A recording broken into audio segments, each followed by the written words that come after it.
Hi, welcome to College Cooking 101, Beyond the Commons. We're your hosts, Cami Monahan and Julia McClellan. Today we'll be making a variety of things that are a lot better than the crappy at the Commons or at Georgia Farms. Trust me, and it's on a small budget. So first, we will be making a lemonade bar, which is non-alcoholic, okay? So no one freak out by any leftovers you have. You know what I'm saying. Then we're going to teach you how to make an upside-down banana cream pie. They're very delicious, and you can also use the leftover cups for that. Or for other things. Okay. You also can make we're going to show you how to make mini tacos using just basic ingredients you find at any Walmart or Target. And finally, we'll be teaching you how to make your own pizzas, because who needs a brick oven in the Commons when you have Thomas's original? So we hope you enjoy what we do today, and hope that you take some back to your room and you can cook beyond the Commons. Now we're going to make our lemonade bar. You just get whatever ingredients you want, really. We got some Sprite here from the store, some frozen berries. And frozen berries work really well. Obviously they're frozen, but they can double as ice, or if you want to add more ice into it, you can make it a little colder, or even make a little icy smoothie thing. And then we got our lemonade here. You can use any kind of lemonade you want, but we just use pink lemonade here today. So first thing you want to do is pull out your cup, add some of these delicious looking berries here. They're not organic, they're not fresh from the farm, but they work, and I like them. They're really good yogurt too. Then you add your lemonade too. About a third of the way, half of the way, whatever you like. Then add your Sprite again. It's all carbonated, it tastes really good. This is up there. And let's see how it tastes.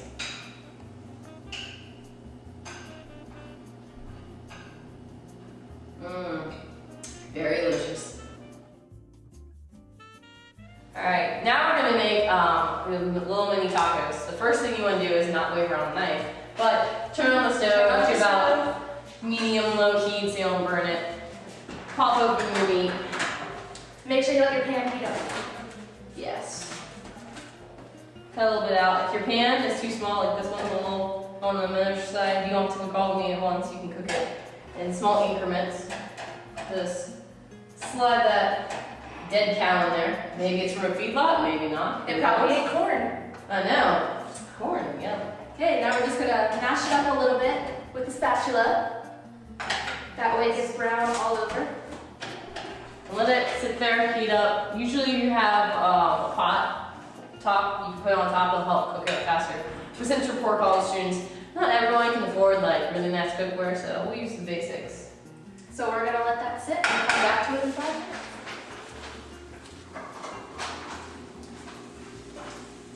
Okay, once your taco meat is just about brown, you're still going to have a little pink running through there, so it can soak up some of the water. You're going to add about half a cup of water to your pan. Just pour it in slowly so it doesn't splash out on you, because it's going to be hot.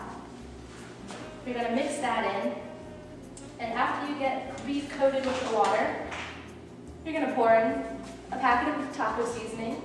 Now usually you want to do a whole pack for a pound of beef, but since we split in half, you don't want to do as much. Same with the water, you don't want to do as much, but you don't want it too overly seasoned. So you're going to put as much seasoning in as you would like. If you're really a Mexican taco person, then go nuts and add that spiciness in. I love spicy. You're going to mix that in so all the beef gets coated. It's going to be kind of hard to do in a tiny pan.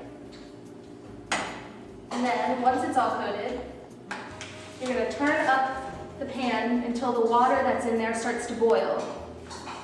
That way some of the water starts to evaporate and you don't have watery tacos. And if you need at the end to drain some of the water out too, that's perfectly fine. Just make sure you don't dump your beef down the drain. That would not be good. Your tacos would be kind of lackluster that night. So we're going to let this sit for just a couple seconds till it comes to a boil. Once it comes up to a boil, which shouldn't take too long at all, you're going to turn the stove back down just to low. So just about 1 or 2 on your little dial. And that way, when it's reduced, it's going to simmer for about 4 to 5 minutes.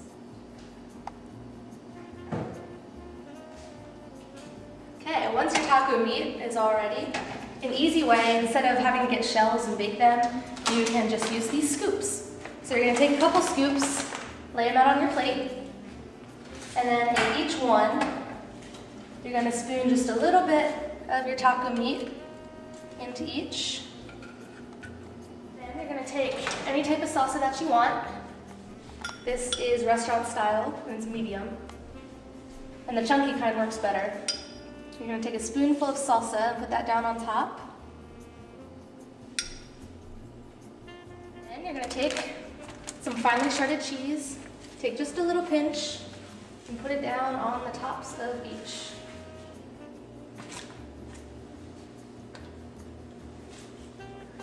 And then you have your own mini tacos. Now we're gonna make our little mini pizzas. First, what you do is you take your English muffin, just a plain one, and you're gonna split it in half. So you make a pizza on each half, so each one makes two. Unless you want to make the whole one yourself. Then you get your sauce, whatever kind you want. I don't know what kind this is. Just jarred pizza sauce. You can get that at your grocery store. No, pile as much on as you want. Slather it, slather it on there. Spread it all around so it gets pretty much evenly spread around your English muffin. Then depending on what kind you want to make it. I like mine with cheese overall. And that's a lot. So go ahead and take your cheese, the same you used before we made the tacos. Sprinkle your cheese on there. Don't worry about it getting anywhere. Make sure that's even. You can either make it extra cheesy, or you can use some of that leftover taco meat from before, the beef that we took before we seasoned it. And you can make little pizza burgers. Put some beef on the burger if you want it. See here is our previous ones we've already made. Yep, you Nice can have and just tasty. cheese or beef, or if you felt like it, you could get peppers, pepperoni, any sort of pizza topping to put on top. If you want to spend some extra money, Yeah. you know. We know you're in college and all, so probably don't want to. So spread your little pizzas out evenly on your tray. And we're gonna go pop them in the oven around 350 degrees until the cheese melts and the dough becomes a little browner, or go ahead and broil it and watch the same thing happen. We're gonna open the oven and it's on broil right now. So be careful, it's very hot there. You're just gonna slide your pan in. Close the oven, but you want to leave it open a couple inches like this so you can let some of the steam escape. Okay, so once they've been in here for about 3 minutes under the broiler, you're going to open your oven. Make sure you have an oven mitt, it's very hot in here. You're going to take them out, set it right on top. Now we're gonna make our upside down banana cream pies. To make those, you're going to use the same cups that you used before. Just make sure you haven't played any games with them. You're going to use some sliced up bananas, graham crackers that are cut into little squares, your Cool Whip, and then just plain old vanilla pudding or chocolate or banana or whichever kind you would like. Alright, so the first step is you take about 3 or 4 squares of the pre-broken graham cracker. You're just going to scum down at the bottom so it covers up the bottom of your cup. Then with any pudding you have, like Amy said, banana, whatever you like, just pile it on top right there. And you want to use about half a cup of pudding, so you can make 2 of these pies with 1 little pudding cup. So you get right down on top of your graham crackers. Alright, so once you've got enough of your pudding in there, just go ahead and throw a couple pieces of banana in. Then, however much you like or don't like. So if you're making this, you think you like banana. Yeah, another way to make these if you wanted to, instead of the sliced bananas, you could use chocolate chips or blueberries. Any other type of fruit. So once you've got your banana and everything mixed up, go ahead and pile your Cool Whip on top, as much as you want.